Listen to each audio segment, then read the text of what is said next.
Donna stood at the threshold of Steve's office, her fingers lingering on the cool brass knob of the inner door.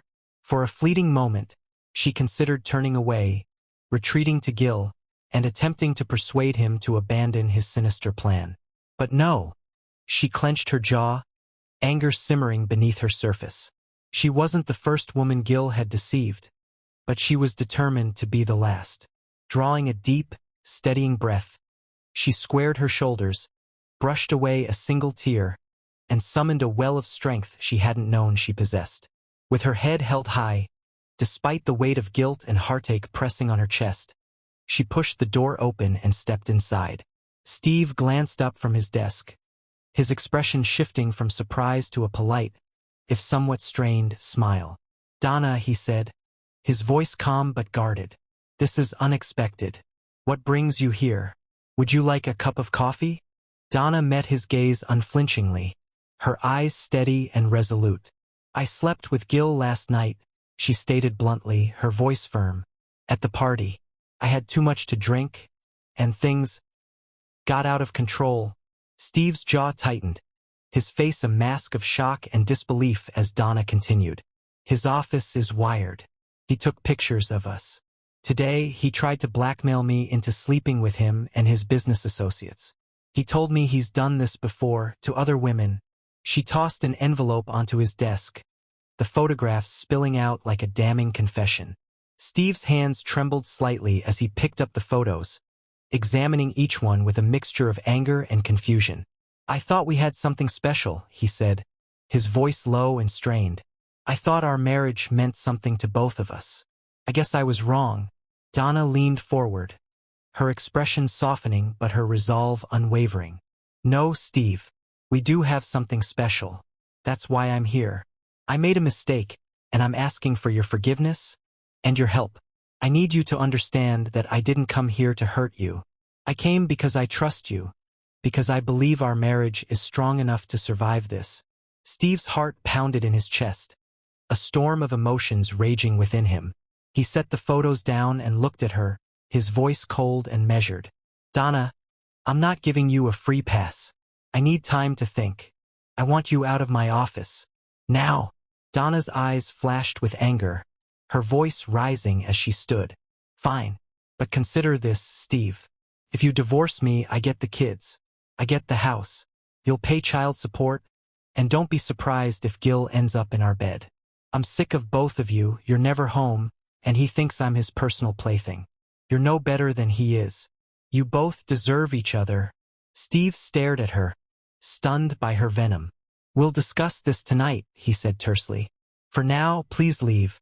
Without another word, Donna turned on her heel and strode out of the office. As she passed Darlene, Steve's assistant, she shot her a glare so sharp it could have cut glass. Then she was gone, her footsteps echoing down the hallway as she fled the building. Steve watched her go, his mind racing. He reached for the phone and dialed Rick, his voice tight with urgency. "It's Steve. I need you to call Bill Jackson and get him here as soon as possible. I need a solid alibi for tomorrow afternoon and evening. I'll write you a check for $155,000 for surveying services on my latest project. That should cover your expenses." Later that afternoon, Darlene informed Steve that Bill Jackson had arrived. Bill entered the office, and the two men exchanged handshakes, their expressions serious. "I need you to take one late-model sedan and one late-model pickup truck," Steve instructed. "Park the sedan in the Safeway supermarket lot near the Rancho Santa Fe golf course. I need a driver for the car, preferably Bob Valdez, if he's available. Make 2 sets of keys for the car and give both to Valdez. I'll meet him at the truck tomorrow at 4. Rick will pay you $5,000 now and another 10 when the job is done. Valdez gets his cut separately." A few hours later, Bill called back. "I talked to Valdez," he said. "He said to tell you, Valdez is coming." When Steve returned home that evening, Donna was in the kitchen, preparing dinner for the kids. He greeted the children, asking about their day at school, but he avoided Donna entirely. She, in turn, ignored him, the tension between them thick and unspoken. After dinner, Steve retreated to his study, pulling out a map and studying it intently. He marked a 4-mile stretch of Highway 98 with an X, a remote area where few people traveled. Then he went to his office, taped Gil's picture to a dartboard, and hurled 3 darts at it, each throw a silent release of his pent-up rage.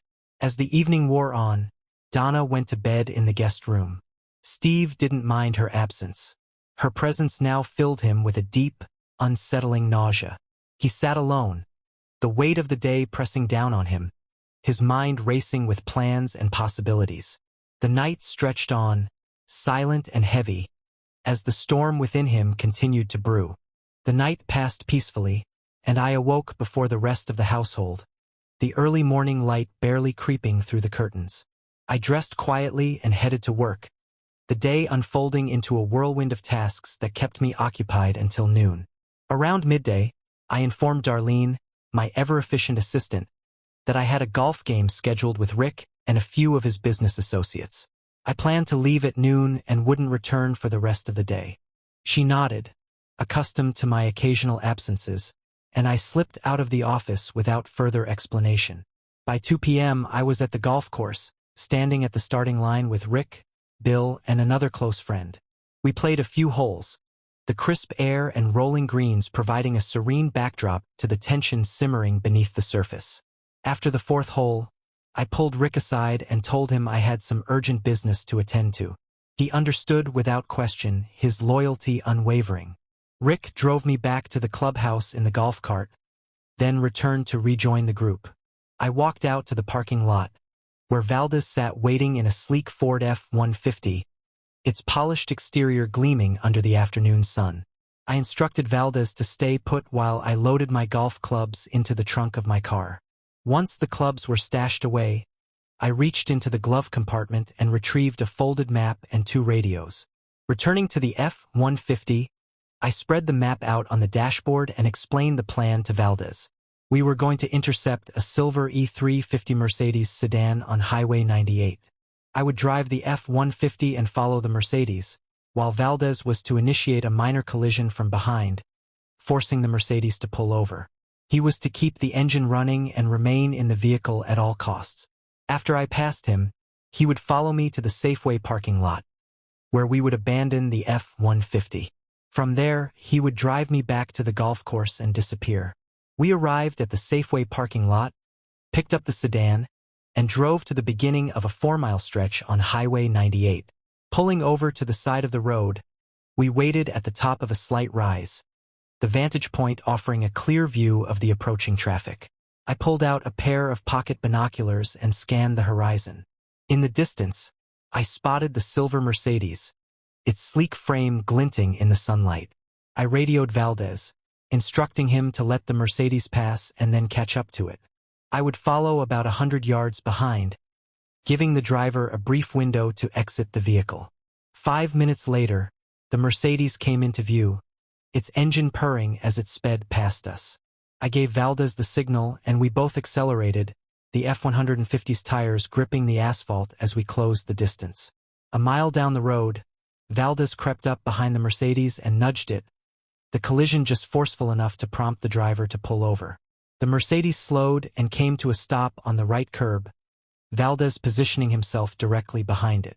The driver's door swung open, and Gil stepped out, his face a mask of irritation. He barely had time to register what was happening before I slammed the F-150 into him at 50 miles per hour, the impact sending him flying through the air and tearing the Mercedes door clean off. In the rearview mirror, I watched Gil's lifeless body crumple to the ground, a grim satisfaction settling over me. Valdez pulled away, his expression unreadable as our eyes met briefly in the mirror. He knew what I had done, but it didn't matter, he was being paid either way. I suspected he had his own reasons for wanting Gil gone, reasons that went beyond money. We drove back to the Safeway parking lot, ditched the F-150, and Valdez dropped me off at the golf course before disappearing into the afternoon. I rejoined Rick and the others at the clubhouse, where we shared a few drinks and swapped stories. I stayed for an hour, my presence unremarkable, before finally heading home around 7 p.m. The house was quiet when I arrived, the soft hum of the television drifting from the living room. I poured myself a whiskey, the amber liquid swirling in the glass as I sank into the couch and let out a long, weary sigh. Donna wandered in, her expression curious as she asked why I was so late. I told her I'd been golfing and had just gotten back.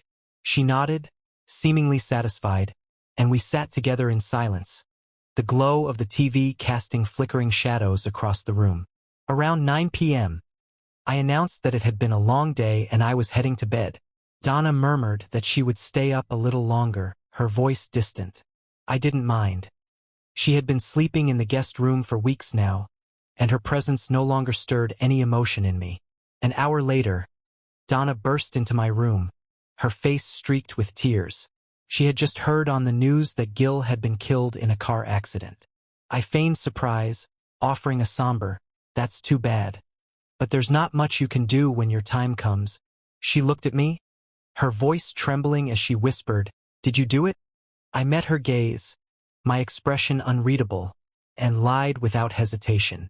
"No, I was golfing with Rick and his friends. I didn't do it." I added, almost cruelly, "Don't flatter yourself by thinking you deserved it." The next day, I walked into the room to find Donna removing Gil's picture from the dartboard. She turned away quietly and retreated to the kitchen, her movements subdued. A week passed, and I came home early one afternoon. As I stood upstairs in the bedroom, I heard a scream followed by a loud thud. I rushed downstairs to find Donna collapsed on the floor beneath the dartboard, her eyes wide with horror as she stared at her own picture taped to the board. I calmly took the picture down, threw 3 darts next to it, and left the room without a word.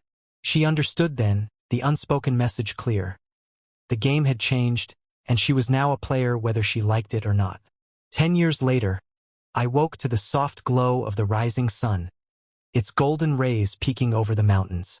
I glanced down and smiled as Donna lay beside me, her lips brushing against mine in a flurry of kisses. She smiled back, her voice warm and tender as she whispered, "Good morning, darling."